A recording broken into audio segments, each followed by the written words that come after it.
അല്ലെന്നേ നവകേരള സർവേ ഇപ്പം എന്ത് സർവേയാണ് ഈ തെരഞ്ഞെടുപ്പിന് മുമ്പുള്ള സർവേ?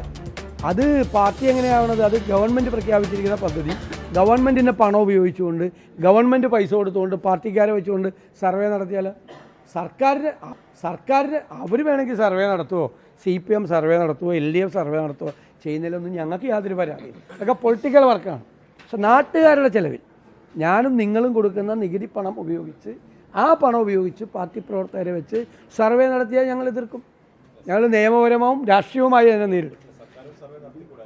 സർക്കാർ നടത്തുന്നതിന് ഞങ്ങൾക്ക് എന്താ? അതിനെന്തിനാ CPM സംസ്ഥാന കമ്മിറ്റി സർക്കുലർ അയക്കുന്ന പാർട്ടിക്കാരെ വെച്ചുകൊണ്ട് സർവേ നടത്തണമെന്ന്?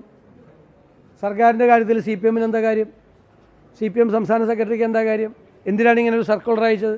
പാർട്ടിക്കാരെ വെച്ചുകൊണ്ട് നടത്തണമെന്ന്? മാത്രമല്ല, ഇപ്പം എന്തിനാണ് സർക്കാർ നടത്തുന്നത്? ഈ ഇലക്ഷൻ പ്രഖ്യാപിക്കുന്ന സമയത്താണോ സർവേ? ആ സമയത്ത് സർവേ എന്നുള്ള പേരിൽ സ്ക്വാഡ് പ്രവർത്തനം നടത്തുകയാണ് നാട്ടുകാരുടെ ചിലവിൽ. ഇനിയും കൈയിട്ട് വരുവാണ്, നശിപ്പിച്ച് മുഴുവൻ കേരളം, ഖജനാവ് മുഴുവൻ കാലിയാക്കി. ഈ തിരുവനന്തപുരം മെഡിക്കൽ കോളേജിലെ ഒരു രോഗി ചികിത്സ കിട്ടാതെ മരിച്ചവരുടെ ആരോപണം കുടുംബശക്തി ഉന്നയിക്കുന്നു. സിസ്റ്റത്തിനെതിരെ വീണ്ടും ഡോക്ടർ ഹാരിസ് വീണ്ടും ഞങ്ങൾ പറഞ്ഞല്ലോ, അതെല്ലാം ഉന്നയിച്ചത് സിസ്റ്റമിക് ഫെയിലിയർ ആണെന്ന് മന്ത്രി തന്നെ പറഞ്ഞു. നിരന്തരമായി സിസ്റ്റത്തിന് ഫെയിലിയർ ആണെങ്കിൽ ഈ സിസ്റ്റത്തെ തകർത്തത് അവരാണ്. അവർ രാജിവെച്ച് ഇറങ്ങിപ്പോകണം. അവർ അയച്ചിരിക്കുന്ന അന്വേഷണത്തിന് വേണ്ടി റിപ്പോർട്ട് തേടും എന്ന് അവർ പറഞ്ഞിരിക്കുന്നതും അതിന്മേൽ കിട്ടിയിരിക്കുന്ന റിപ്പോർട്ടും രണ്ടും കൂടി മൂല്യങ്ങളുണ്ട്. ഈ കഴിഞ്ഞ 5 കൊല്ലത്തിനിടയിൽ ഞങ്ങൾ ഉന്നയിച്ച് ഗൗരവതരമായ ആരോപണം ഉന്നയിച്ചില്ലേ? കേരളത്തിലെ ആരോഗ്യരംഗം, ആരോഗ്യ കേരളം വെന്റിലേറ്ററിലാണ്. പരിതാപകരമായ അവസ്ഥയാണ്. ഡോക്ടർ ഹാരിസ് എന്താ പറഞ്ഞത്? ഹാർട്ട് പേഷ്യൻസ് ആണ്, ഹാർട്ട് അറ്റാക്ക് ആയിട്ട് വന്ന് കിടക്കുന്ന ആളെ നിലത്ത് കിടത്തുകയാണ്. വിരി പോലും ഇല്ല കൊടുക്കാൻ വേണ്ടി, നിലത്ത് കിടന്നോളാൻ പറയുകയാണ്.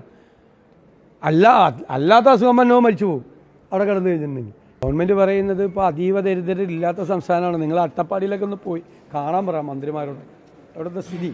കേരളത്തിൽ 1,16,000 ആദിവാസി കുടുംബങ്ങളുണ്ട്. അതിൽ അതീവ ദരിദ്രരുടെ പട്ടികയിൽ 6,400 പേരേ ഉള്ളൂ. കഷ്ടപ്പാടും ദുരിതവും പട്ടിണിയുമായി കിടക്കുന്ന നിരവധി ആളുകളുണ്ട്. അവർക്കൊരു ആക്സസ് പോലും ഇല്ല, ഒരു ആംബുലൻസ് പോലും ഇല്ല. വിളിച്ചാൽ ഒരു ആശുപത്രിയിൽ കൊണ്ടുപോകാൻ വേണ്ടിയിട്ടുള്ള ഒരു വാഹനം വിളിച്ചിട്ടാണ്. കുഞ്ഞുങ്ങളുടെ ജീവനാണ് നഷ്ടപ്പെട്ടത്. പാവപ്പെട്ട കുഞ്ഞുങ്ങളുടെ, നിവർത്തിയില്ലാത്ത കുഞ്ഞുങ്ങളുടെ ആശുപത്രിയിൽ എത്തിച്ചിരുന്നെങ്കിൽ രക്ഷപ്പെടുത്താമായിരുന്നു എന്നാണ് കുഞ്ഞുങ്ങളുടെ അമ്മ പറയുന്നത്. തീർച്ചയായിട്ടും അത് ശരിയാണ്, അവിടുത്തെ യാഥാർത്ഥ്യമാണ്. അതിനുള്ള സംവിധാനങ്ങൾ ചെയ്യണ്ടേ?